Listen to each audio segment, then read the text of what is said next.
Hello everybody, it's Bobo the Vulture, and you can access the Steam community while playing, because I imagine that that's something that you want to do.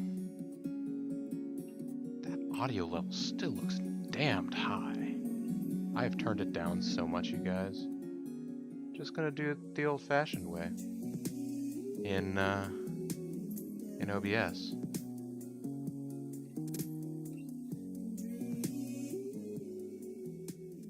Like, it's like there's no dang way to keep it down.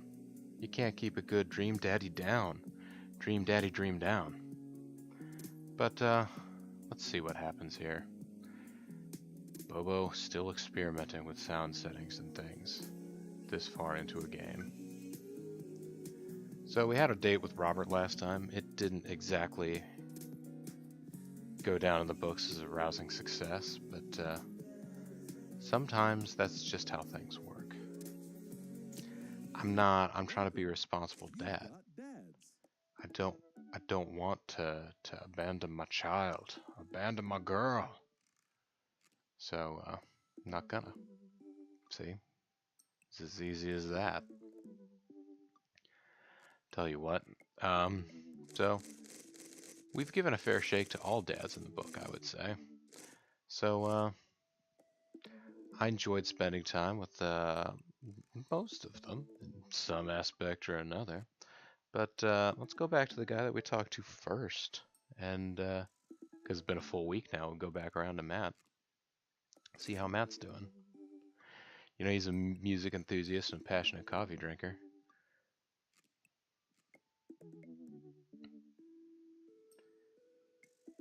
His turn-ons are multi-instrumentalism. Well, I used to play trombone and sing. Is that multi-instrumentalism?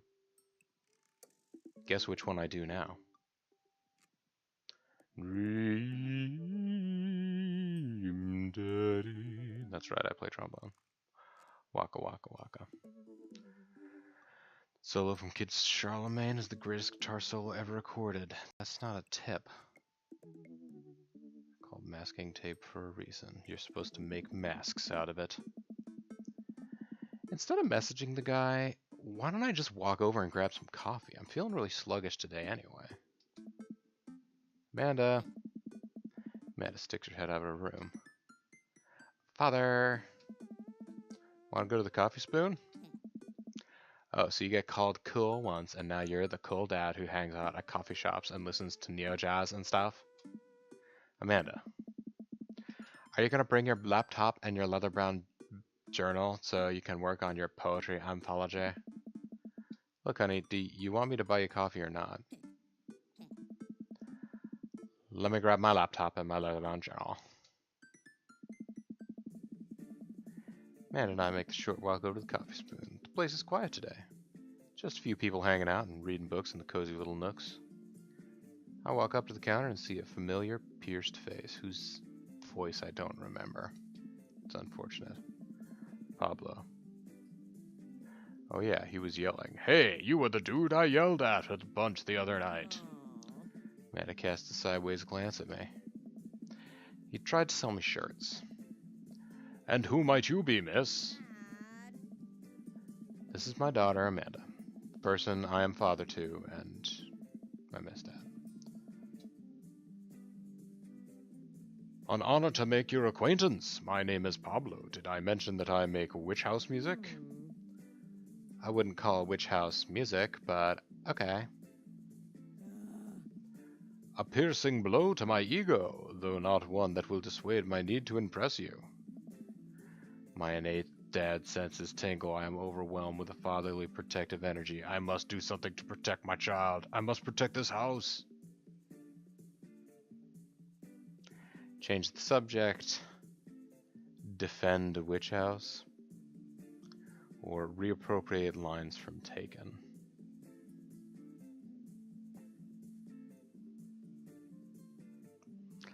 Yeah, not gonna do the "I will find you, I have skills, ha ha ha." I'm not gonna defend witch house either, because I don't know nothing about no witch house. Let's change the subject. "Anyways, Pablo, I didn't know you worked here." Yeah man, today is my first day. Matt's still training me. Bobo! Matt comes out from washing dishes in the back room to meet Amanda and I. He and I high five, as fellow cool people do. I see you met my newest employee. At your service, though I'm only here until Vacant Vale starts their world tour. When's that? Well, we have to put out a record first. Alright, Pablo. Now what do we do with customers again? Right, yes. Pablo clears his throat. Hello, good folk of Maple Bay. Can I interest you in a tasty caffeinated beverage? Smashing pumpkin spice latte, please. Oh yeah, it's PSL season. Although, this will be out in November. I guess it's still pumpkin spice latte season, probably. Getting up on peppermint mocha season, though. A classic. And you? Americano football. A decaf for cutie. Father John Misto. I don't want to have any decaf. This one, perhaps I should feel bad, but I don't get. I know American football, though. They've been on a podcast I enjoy. Americano football, please. Our coffee is as strong as that band's feelings. Good choice. I don't get it.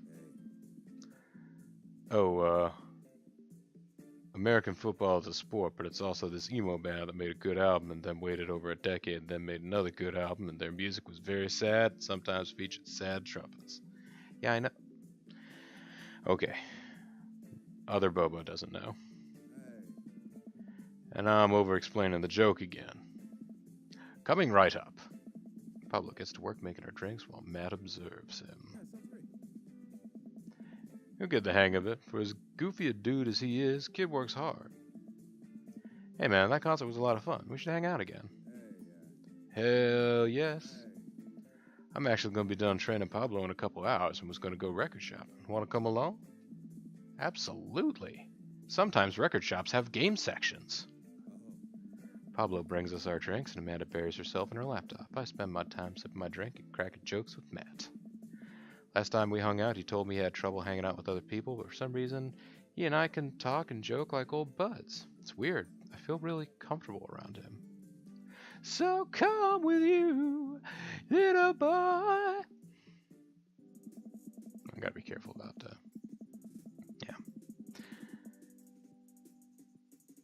Once Matt feels comfortable leaving Pablo on his own, I say goodbye to Amanda and we start walking to the record store. I think if it's his first day, you don't feel comfortable leaving them alone. Doesn't matter how good they are.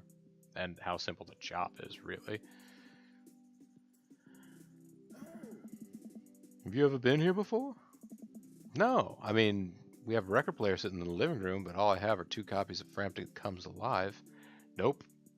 We do have 2 LPs. One of them is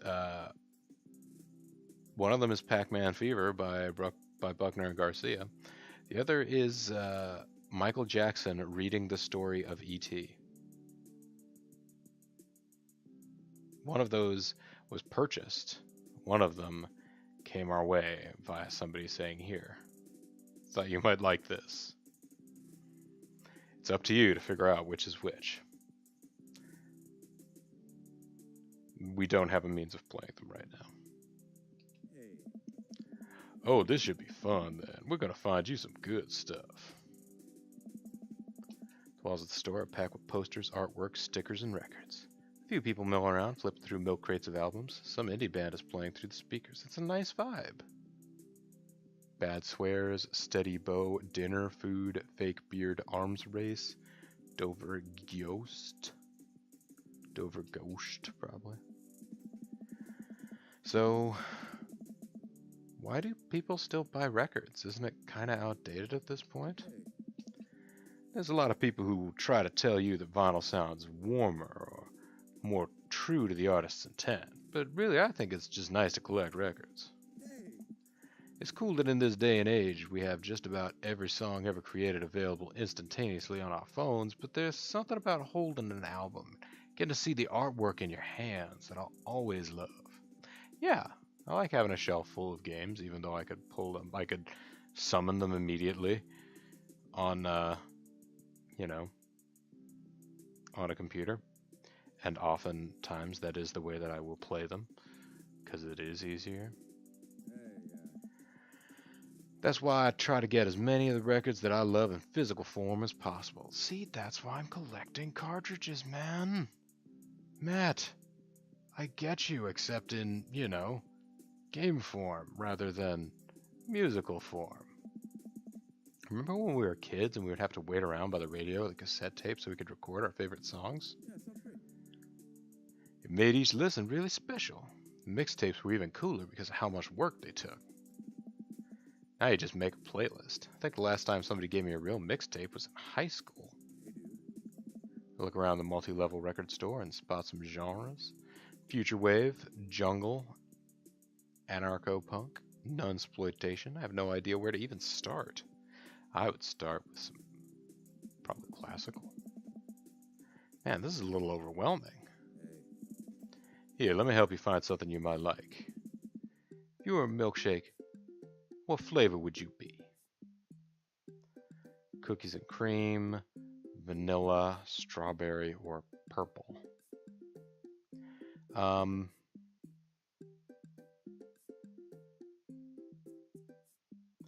would say of these, my go-to would be strawberry. That's not what he asked. He asked which I would be were I a milkshake. But I'm going to construe this as which one do I want. I mean, usually if I can get like a Choco peanut butter, that'd be a nice thing to have. Ooh, I love a mint chocolate shake. But again, these are not options. If you could only buy one type of candle scent for the rest of your life, what would it be? Daffodil Mountain Spring, Camouflage Summer Breeze, Spring Creek Fireball, or Power Violence Cherry Blossom?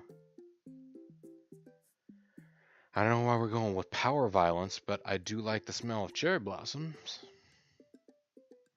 It is evocative of the second or third home of DC that I fairly recently left, although not too far from.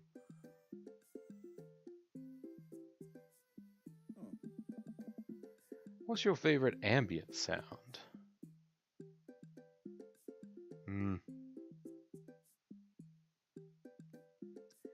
Probably the drone of engines at a racetrack.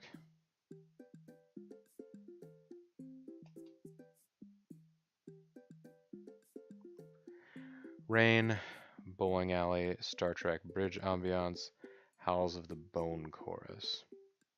Of these, I would take Rain. Rain, I love you! What's your dream vacation spot? Gosh, what is my dream vacation spot? I would really enjoy going to Italy someday. Probably the best vacation-y vacation spot I ever did was Japan. And if I got to do it again, I think I would be able to do it even better. I went to Japan before I started collecting games. Can you imagine how crazy I would go now? I'd fill up an entire suitcase with Famicom cartridges.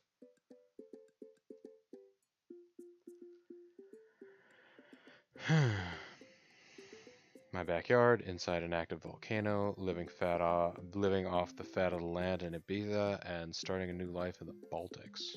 The Baltics would be interesting too. I think this is as close as we're getting, right? Ibiza. What's your deepest, darkest fear? Gosh.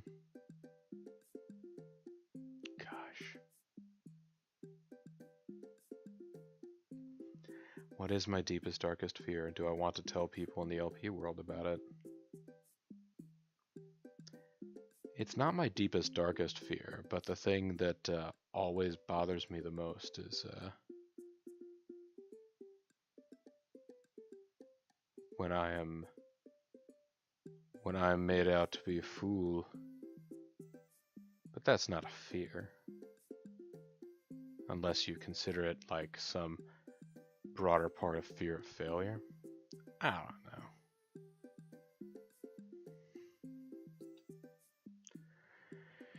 I worry that people are nice to me only because they want something from me. I fear that I don't deserve happiness and won't ever get it. What if nobody exists but me and I fabricated this universe? Saying you two when the waiter tells you to enjoy your food. I don't really have any of these fears.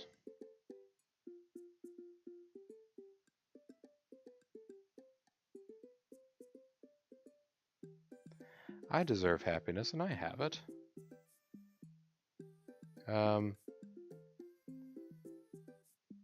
If the waiter tells me to enjoy my food and I say you too, I find it funny, not something to be afraid of. I don't even find people being nice to me because they want something from me something to fear. Generally, if people are in that way, they're transparent enough that you can tell, and that doesn't necessarily mean that you should or shouldn't do the thing that they want.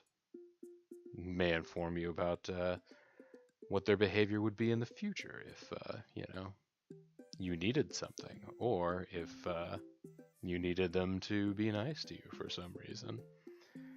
I guess then what if nobody exists but me and I fabricated this universe? I tend not to get that too deep on myself, but I could see that as being a bad thing. Matt thinks for a moment. Oh, I know just the thing. Matt runs to the other end of the store and returns holding a record behind his back. He shows it to me. This is Trouble Will Find Me by The National. The National have honed their sad guy sound on album after album. By this point, they're old pros about feeling blue. The music is so amazing that it'll actually cheer you up. Whoa, dude, thanks for the recommendation. Then we're playing some music that's not The National because, streamer safe. Yeah, sounds great. You're gonna have a great time with it. Promise. Matt and I bring our records to the cash register. A young girl with a septum ring and a buzz cut stands behind the counter with one earbud in. Usual stuff today, Matt. Just some light pickups. Matt places 3 albums on the counter. Swear I'm Good at This by Diet Sig, Forever by Mystery Skulls, and Greatest Hits by Remo Drive. Tight.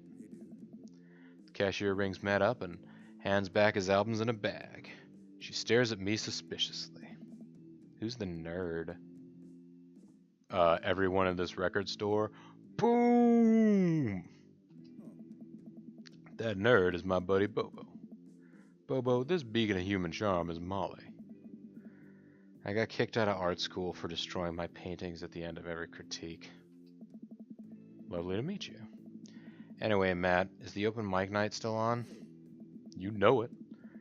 Are the Third Waves going to do a special acoustic performance? Might see if I can get a few of the girls together. There's an open mic night going on? Yeah, dude. We do it every month at the Coffee Spoon. Some amazing talent always comes through. Got a flyer for it right here. And she points to her. You and Amanda should come by that night. Matt blushes. I mean, if you're not doing anything.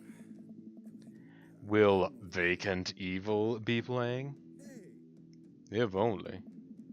I finish paying for my record and we head out of the store. Man, what a trip down memory lane. I haven't been in a record shop like that since Vans had shag carpeting. I haven't been in a record shop like that since... I don't know.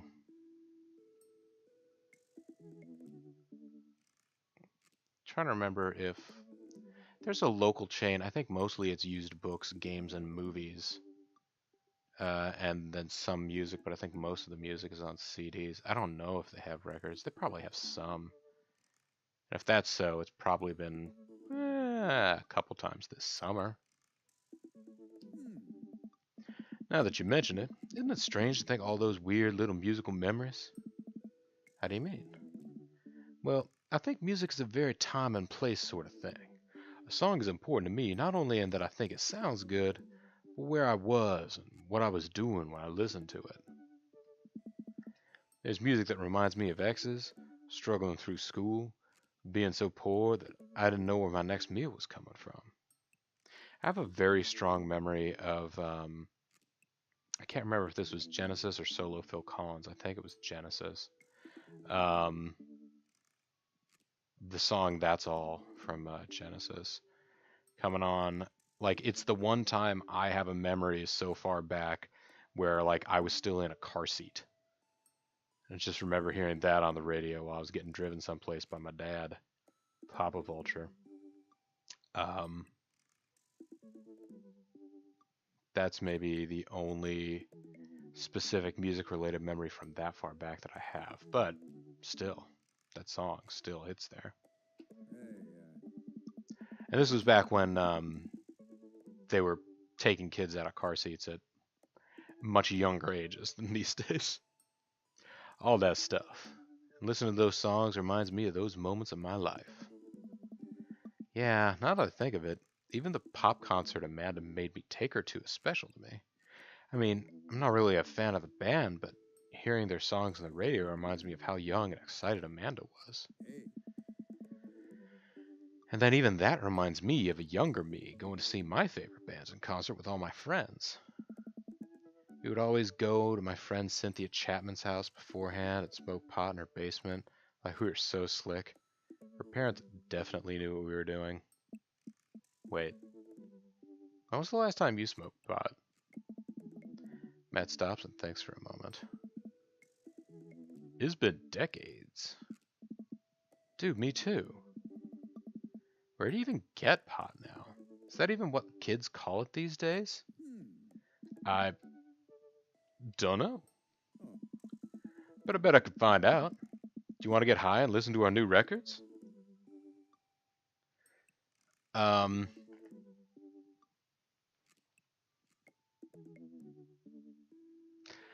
mean, canonically in this world, Bobo apparently used to like to smoke pot and listen to music. Uh, we established in the last episode that that's not Bobo as exists in this world. However, he's already clearly established that that's something he's into.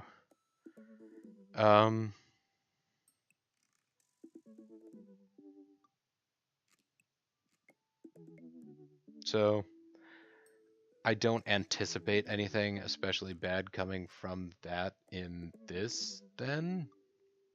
I mean, if literally they're just going to go get a small amount of weed, go back to one or the other of their houses. I mean, it's not the best example to set for your children, I guess. I don't know. What the heck does it matter?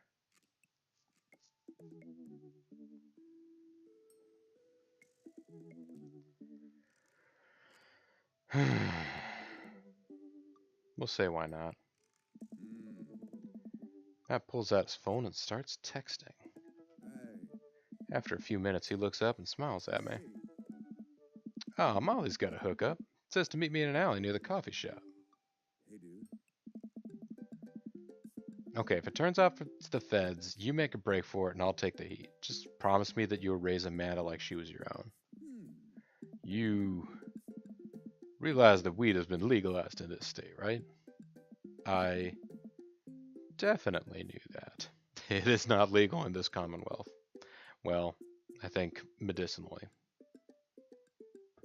But yes, also, Matt, I believe even if it is legal, I believe you're still meant to purchase it from dispensaries. I think selling it is still illegal without proper channels, but whatever.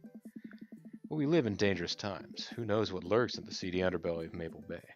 We could find ourselves on the wrong end of a deal gone bad. Just look out for Amanda. I swear. By the moon and the stars and the sun. Oh, here's our guy. Coming around the corner of one of those nasty grease dumpsters shrouded in darkness is a lean figure dressed all in black. Excuse me, Mr. Drugman. Surprised, the person almost jumps out of their skin. It's Lucian, Damien's son. Who sent you? We're cool, man, we're cool. Says who? For all I know, you could be with the feds. Actually, weed is legal. Prove you're cool. What? I need to know that you're downright bold.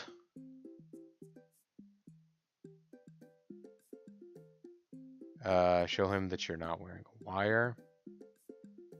I mean, okay, I don't need to be exposing my belly to this kid, but whatever. Impress him with your extensive knowledge of current drug lingo. That's clearly going to show me as being a Fed in Lucian's eyes. Citing mutually assured destruction seems like a real bad call in this situation, because I imagine Lucian has already turned over in his mind the fact that we are dads that live in the same cul-de-sac as he does and know his dad. And that if we turned around and provided the information that he's a drug dealer to his dad, that would be bad news for him. He probably hasn't turned it around in his mind at this point necessarily. That if he points out that the other guys in the cul-de-sac are all big-time stoners, that he might hold some sway with that information.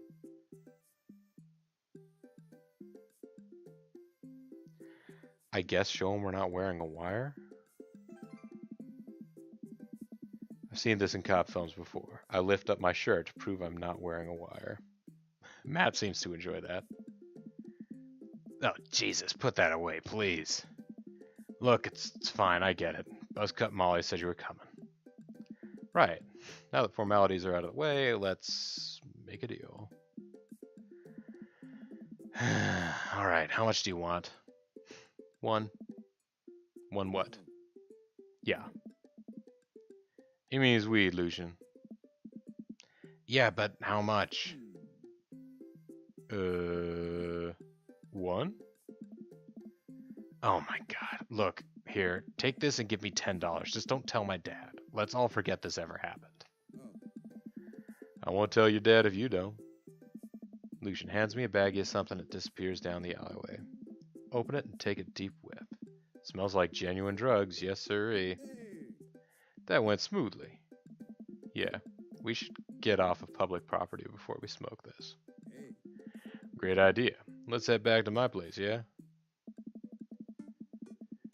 Matt and I walk to our cul-de-sac and stop at a gas station on the way to buy rolling papers and soda. I feel like I'm 16 again.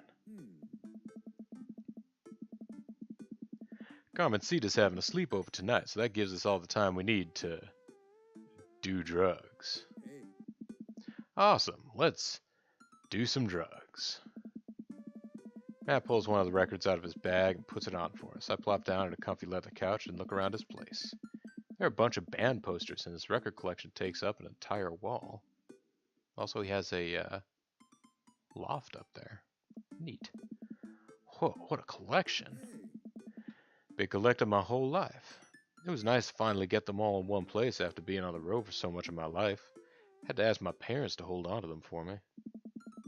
Matt sits down next to me and we lay the marijuana drugs out on the coffee table. Do you want to do the honors? Please, it's your house. If you say so.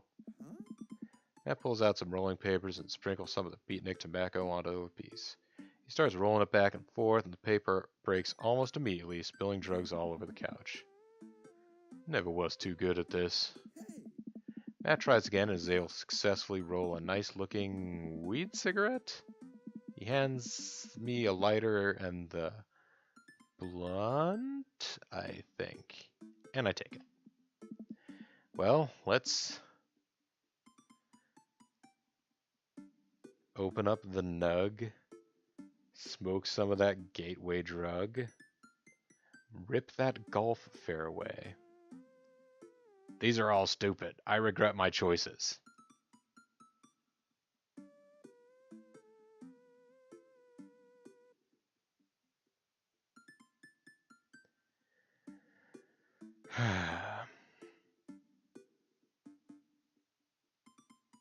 Smoke some of that gateway drug. Open up, whatever. Open up the nug. Is that a word? yes. I light the joint and inhale deeply. This is not what I remembered. It's been a while, though. Maybe pot drugs have just gotten more potent since the last time I smoked. I pass the joint to Matt and cough a little bit. Should it sting this much, or am I just a baby? Matt takes a hit and his eyes go wide. That's not weed. Oh god. Did we develop a taste for meth? No, it's... Matt takes another hit and winces. Yeah, this is oregano. I sniff the air. Yeah, that would definitely explain why it smells like a pizza place in here. That little punk ripped us off. Oh well, we can still relax and enjoy the music sober. Hey, we got a wink. You know what? You're right. We sit and listen through the Diet Sig album that Matt bought, which is catchy as hell. I look around the room again and see photos of Carmencita growing up. I spot a young woman with a huge smile on one of the pictures with the two. Who's that? Oh, that's Rosa. She was Carmencita's mother. She died when Carmencita was young. I'm sorry to hear that. Amanda lost Alex at a young age too. I can understand how hard that must have been. I look around again, spotting a framed gig poster hanging on the wall. On it, there's an illustration of Matt and Rosa surrounded by flowers. The cursive lettering reads, "Stillness the Dancing." Looks like they played the Soundgarden over a decade ago. Were you two in a band together? Yeah. That was the reason I was touring so much when I was younger. We traveled the whole country in this little rinky-dink van. It was hard to start, but once we started gaining notoriety and seeing how much our songs meant to kids, it was just incredible. Wow, that seems like a life some people only dream of. It was, and it was difficult at the same time. I couldn't have done it without somebody by my side. Rosa and I knew that we couldn't do it forever. The long hours on the road, missing your family, sleeping in the van, all that stuff. So once she became pregnant with Carmencita, we put down roots in our favorite town to play in. Right here. Then he points to his... Since she was a kid, Rosa always had a dream to own a quiet little coffee shop. She died before it opened. I'm so sorry. Don't be. Not really sure what to say. Couldn't possibly count the number of times I told people the same thing after Alex died. Matt gets up to flick the record. Next to the turntable, I notice a dusty piano. Do you play? I'm out of practice. I used to jam on the keys back in the day. Bobo only knows, like, let's say C major scale or A minor scale. Maybe that'll mean something to some of you. Oh yeah? I fronted the hottest 7-piece ska band that Eagle Rock Bay High School had to offer. No way, you had a ska phase? Phase? Ska never dies. Except for Communist Manifesto, who broke up after the senior talent show to pursue solo careers. Dude, that's so rad. Matt pulls out the piano bench. Give me some of that two-tone love. Oh man, let's see if I still got it. I sit down at the piano. Go with the classic. Stick to your ska roots. Anyway, here's Wonderwall. Well, we just got done talking about how we were a ska band. It seems like that'd be the thing to do, right? Go with the classic. What classic? I mean, in context, this is the thing that makes sense. Hey, I think I'm doing it. I'm playing ska. Wait, that was just smoke on the water. I've forgotten how to play. The Deep Purple is always appreciated nonetheless. Alright, buddy. Can you top that? I I shouldn't. Oh, come on. Oh, man. No, it's been a long time. Compu Bobo, don't you see that he stopped playing the moment she died? She hasn't touched it again since.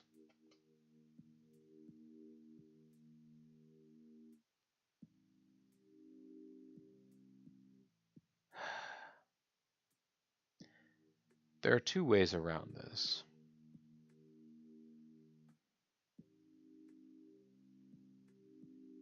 I mean, you could try and push him through it with the new fun time memories, but I also think the first time you're in somebody's house, it might be a bit much to be pushing them into it. Okay, buddy. Sorry to put pressure on you. Hey. I mean, it's not a problem. It was good to watch you get back in touch with the music that flows through you. I learned to play that song when I was 15. Hey. Matt and I sit and listen to more records until it gets late and I decide that I need to get to bed. Matt walks me to my door. Let's never tell anyone about the oregano, okay? Deal. Wait, can I tell my doctor? I don't know anything about the health effects of smoking oregano, and I think we'll be fine. Night, dude. I smile. Night. I walk inside, and the house is dark, save for the sliver of light coming from beneath Amanda's door. I knock lightly on the door and enter Amanda's room. She's sitting at her desk with her camera, editing photos. Hey, Amanda. Amanda swivels around in her chair to face me and slumps down. What smells like a pizza parlor in here? What? Nothing. So, what's up? Dad, I'm hungry. Dots. Wait, no. Hi, hungry. No, I'm Dad. Amanda collapses on the floor. I promised myself I'd never let it come to this. Sorry, kiddo, you set it up. I spike it down. You're a monster. Want some spaghetti? Yes, please. Amanda and I boil pasta and heat up sauce in a pan. Well, I boil pasta and heat up sauce in a pan while Amanda watches. Despite my best efforts, I'm not able to set it on fire. How is record collecting? That was great. Did you know that Matt used to play in a band? No way. Was he good? I don't know if the band was good, but he played some piano for me tonight and it was amazing. That's not true. We didn't make him. But now we know that it would have been amazing. He played piano for you? Did. Yeah, I brought it up that he should play at the open mic that's happening in his coffee shop, but he got kind of weird about it. Hey, I saw a flyer for that. We should go. It's not too late to start a father-daughter punk band and play a couple of tunes there. Yeah, let me break out my glockenspiel. I think I only know hot cross buns, but we can work off that chord progression.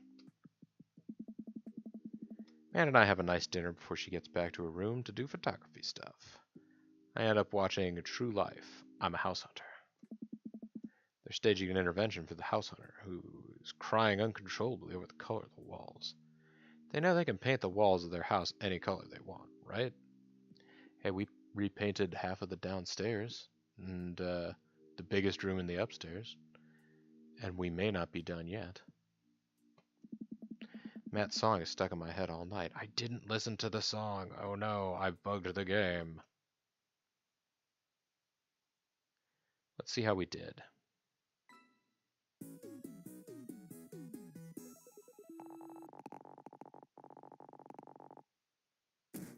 Yeah, man, that was some great stuff out there.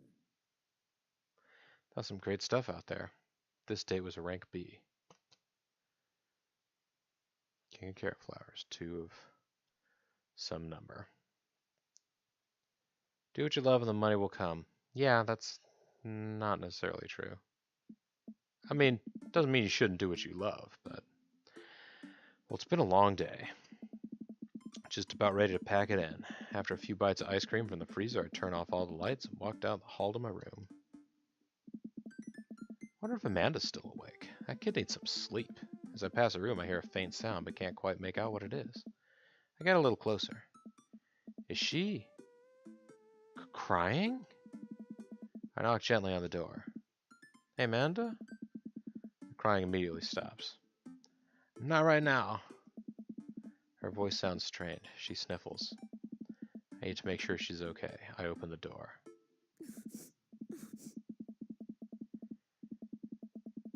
In the dark, I can see Amanda's outline in the middle of her bed, knees hugged up against her body. Is everything okay? I don't want to talk about it. Did something happen? I mean, the kid's crying. You want to find out what's going on a little bit, right? Did something happen? No, nothing happened. Go away. Something must have happened. Now she's lashing out. Amanda, get out. Okay. Quickly leave her room and shut the door behind me. Once the door closes, I can hear her crying again. Wow. What has her so upset? She seemed fine earlier. She's usually so open with me. Did I do something wrong? Is she mad at me? I guess if she wasn't before, she definitely is now. I can't even remember the last time she snapped at me like that. I have a hard time falling asleep, but when I finally do, I'm still thinking about Amanda. After a long night of very little sleep, I roll out of bed and make myself a pot of coffee. Amanda should be up for school soon. Maybe she'll be willing to talk about whatever's bothering her. About 10 minutes before she's supposed to leave, Amanda comes out of her room and makes a beeline for the freezer. Morning, Amanda. Morning. She drops a frozen waffle into the toaster and slams the freezer door. She won't look at me. Yikes. So, anything big going on at school today? No. Okay. Do you need a ride to school? No. Want some coffee? Amanda pulls the toaster lever up and makes her still freezer burned waffle out before it's finished cooking. Takes it out. I have to go. Amanda picks up her bag and storms out. Oh, okay. I haven't seen her act like this in a long time. It's usually short-lived, but it always hurts. Hopefully this blows over and things are back to normal soon. I sit back at the kitchen table and look at a picture of Amanda and I hanging on a wall. In it, I'm teaching her how to ride a bike. Her face is a mixture of excitement and pure, unadulterated fear. I remember how determined she was. Every time she would fall off and scrape her knees, she'd get back up and try it again. Finally, I had to stop her because she was bleeding everywhere. Then she started to cry because she didn't think she needed bandages and wanted to keep trying. As I put the bike away, she just stood in the middle of the street and screamed. Then I took her for ice cream and it was like nothing even happened. After giving it a bit of thought, I decide that if I force her to talk about it, I'm only going to make things worse. But I have an idea. Start rummaging around for ingredients. I hear Amanda walk in the door. Instead of heading for the kitchen like she usually does, she makes a beeline to her room. She's clearly trying to avoid me. Hey, Pumpkin? What? Can you come here for a sec? There's a moment of silence. Yeah. I want to say sorry about last night. Just worried about you, kiddo. I get scared when I know something's wrong, and I get even more scared when I feel like I can't do anything about it. Dad, So just whatever it is. And you don't have to tell him if you don't want to. But whatever it is, just know that you have a dad in your corner who wants you to be happy. Honey, I'm bad with words, so I was hoping I could speak a language we both understand. Then I start interpretive dancing. I pull a cake out of the refrigerator and place it on the table. Hopefully the frosting is set by now. Ta-da! Dad. took me a really long time because I ran out of red frosting somewhere around sad and had to start over, and this is beautiful. It's strawberry, like my milkshake identity. Maddie gives me a big ol' hug. Grab some plates and forks and serves up some delicious cake. So, that's really stupid. What is? This whole thing, I know I've been really worried lately, and there's just, I don't even know how to explain it. I feel like I might have to make you a chart. I'm listening. Do you want me to take notes? I guess I should start from the top. So, you know how Emma R is going to that fancy art school in California, right? Emma R.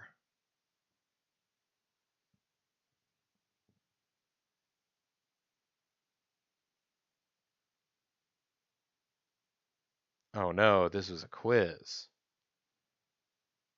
We're gonna lose relationship points with Manda Panda. The other one? I guess you're not technically wrong. It's good to have fallbacks like that one. Anyways, ever since she got the acceptance letter, I've been feeling like she's drifting away, you know? And she's spending a lot more time with Grace and Emma Pay. I just thought it was all in my head for a while, but then I found out from Rosa M that both of the Emmas, Grace and Noah, all went to a party at Mackenzie F's on the same night. They all told me that they were busy studying for the Calc B final. Yikes.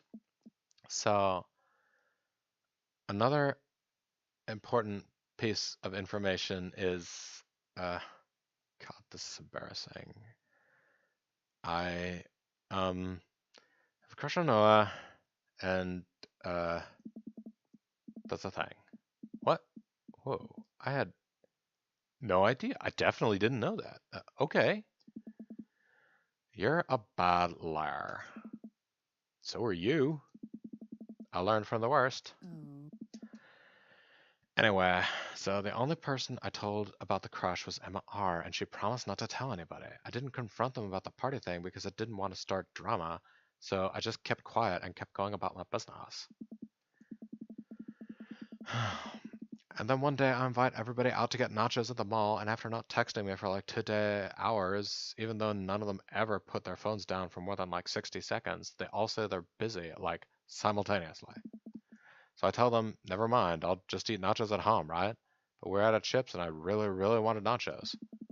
Totally understandable. So I go to the mall anyway. I get to the food court, and who do I see there but Grace, Emma P, Emma R, and Noah, all hanging out together and eating nachos without me. What? It gets better. I'm standing there by the escalators watching them, and I realize that Noah has his arm around Emma R, which is kind of weird, right? But then they kiss. No. Yes, I know. So I storm over there and I'm like, hi. Grace drops a nacho on her shirt because of course she does, and Emma R just like glares at me. Grace. Grace. Nothing's coming up. I don't know who that is. Grace is the...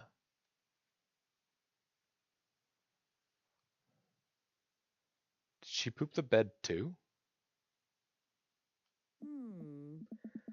No, Dad. Please stick with me. Grace is the one nobody really likes. Or I guess that's me now. But anyway, nobody will say anything, and I'm just like, you guys suck, which I realize is not the most eloquent thing to say, but I was very angry and really embarrassed, and I just wanted to get out of there. So I left, without nachos, I might add, which only further contributed to this shitty day, and immediately drafted a super long text to the group chat asking them why they've been so weird. And I wrote another one to Emma R asking how long the Noah thing's been going on, and... Sorry, I know that's a lot. You still following? What did Emma R say? Oh, okay. Get a load of this. Emma R says, you know what? Let me just write it to you. Amanda pulls out her phone and reads, word for word, an arduously long string of text messages. Can you believe that? I cannot believe that. I mean, I can believe it, but that's not the thing you say in this situation. I care so much about Amanda's social life and mental well-being, but man, do I not understand what she's talking about. This is all beyond me, but I'm trying my hardest to be supportive. They were dating in secret for like months. So I told her that she's being a really terrible friend, and she's like, well, if you think I'm so terrible, then just stop being my friend. And I was like, okay. And then she left me on read. And then, wait, left me on read? What's that? Oh, like, saw my message and didn't reply. And I know because there are read receipts. I don't know what read receipts are, but I'm just going to nod and pretend I understand. Gotcha. So while this is all happening, I'm talking to Emma Pa about how mad I am because she's at least being kind of reasonable. And I'm venting to her about how pissed I am at everybody and stuff. And then out of nowhere, Na texts me and is like, how could you say that about me? And I'm like, say what about you? And then he tells me that Emma P sent screenshots of everything I told her to the group chat that I got kicked off of.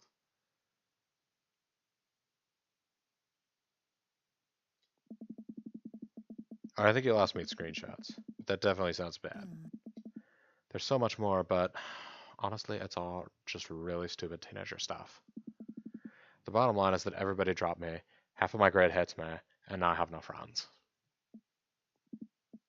Amanda, I'm so sorry. I almost expected it from everybody else, but Emma R's been there since Mom died. I can't believe she would just stab me in the back like that. I'm not even that mad that she's dating Noah. I'm just upset that she lied to me about it for so long. Amanda stabs at the remnants of her cake. Okay, I take it back. I'm kind of mad she's dating Noah. Like, what did I do wrong? Why did everyone just suddenly decide I'm not cool anymore? Why wasn't I enough? I don't understand. And as mad as I am at everybody, like, I just miss them, Dad. Amanda looks so dejected I almost can't take it. What could I possibly say to help? Oh. Anyways, that's it. That's the whole sordid tale. Thanks for listening. Tune in next week for more hot gossip. Wow. I know it's pretty dumb. It's not dumb. I mean, on reflection, it's not as life altering as it seems in those moments, but it's not dumb. This, I guess, is a newsflash for all you kids that are struggling in high school with your interpersonal relationships, with love, with drama. It's not that it's dumb, it's that it's temporary. It doesn't seem temporary in the moment, but it's totally temporary. I mean, it's less temporary now if you're friends with everybody on social media and then social media continues to grow and foster forever. Like, it's only as permanent as you want to make it. Actually, this is going to be really bad, but apparently there was a lot of drama on my Facebook group recently for a high school reunion. I'll let you, I guess, speculate as to what number of years it would be. But, like, people apparently, like, it's the worst combination of people getting into, like, sort of old high school drama patterns or something like that, and people getting into the new patterns of divisiveness that society has sort of cropped up in recent years. And it's just all kinds of just terrible, but it only drags you down as much as you let it drag you down. I'm not going to this reunion. I don't need to be there. I have a wonderful life that has nothing to do with it. Um, so it's kind of dumb, but in the moment, you don't realize that. And it's not helpful to tell somebody that's in that moment that it's kind of dumb because it's also a little not dumb. And this is the thing that people need to know in that moment. Of course, it's important. How you feel is important. How you feel is not dumb. What you do, hopefully, is even less dumb. But that's another issue for another day. No, it's a stupid thing to be upset over. Amanda, your feelings are real. Don't ever be mad at yourself for having feelings. I guess. Unless you've secretly been a robot who's been approximating human feelings this whole time. Dad, if I was a robot, I wouldn't have transformed into a monster. I would have transformed into a monster truck a long, long time ago. But seriously, I know you probably don't want advice, but I feel like it's my duty as a dad to bestow upon you a few nuggets of fatherly wisdom. Um, all of these are true, guys. Uh, Thankfully, they have provided you here. Some of these are maybe more appropriate to tell a high school student, or that a high school senior really feels like they need to hear in that moment. Or anybody that's in that particular moment where they've been betrayed by friends and there were romantic entanglements. Um, it is true. Not all friendships last forever. Honestly, I've been thinking this whole time what we really need to be comforting her with is the solace that she's about to go to college and start sort of a whole new circle. Like I can count the number of people I now live very close to where I went to high school. Um, haven't been out socially really outside of, family members or whatever other stuff since, but like I can count the number of people I'm still in vague contact with from high school on, the fingers of one hand. Less, actually. I mean, I could count the fingers on one hand of somebody who's been in an industrial accident. How's that?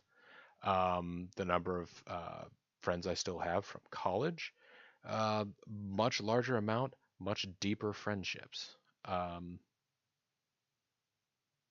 it's not say I'm not saying that college is an invaluable experience solely for that, but I'm just saying that once you get beyond high school, you start being a little bit more, your circle starts to narrow a little bit more, and that's not. I mean, there are things that that's bad about, and there are things that that's good about. Um, Not all friendships last forever. Not even cold November. Real friends don't do that, of course. Um, if you're a good friend to somebody, you're not going to be so duplicitous to them. That's clear. High school sucks. I guess that's subjective. A lot of people peak in high school. I didn't. Uh, I'm one of those folks where, you think, well, if I had high school to do all over again, I'd be able to do it a lot better. But if you did, then you might be that person that peaked in high school. And then the rest of your life is just falling action. Who wants that?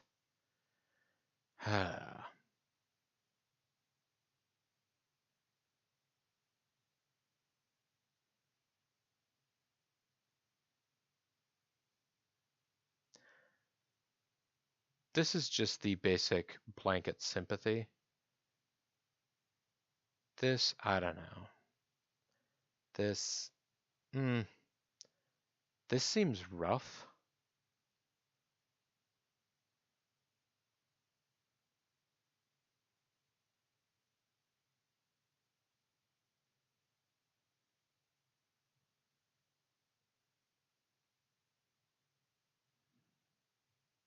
I'm like agonizing over this way more than I probably really need to, but not all friendships last forever. People are going to come in and out of your life. It's just how it works. Not every friendship is going to last forever, so cherish your friends while you have them. And when it's over, don't dwell so much on the bad stuff. You had some good times with Emma R., but you guys grew apart. Learn from it and keep moving forward. There's so many new friends to make, and they're going to be so much cooler than Emma R. and the rest.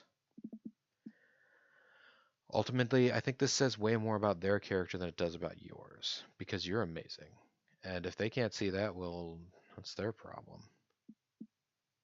Uh, I'll keep that in mind. I look down at the table. Did we just eat that whole cake? Yes, we did just eat that whole cake. Well, good talk. Amanda gets up to go to her room. Before she closes her door, she turns around. Hey, Pops? Yes? Thank you. You're always welcome. Love you, Amanda. I love you too, Dad. I love you too, Dad. She said it too, but, you know. Welcome. You've got dads. All right, we're back to the dad book.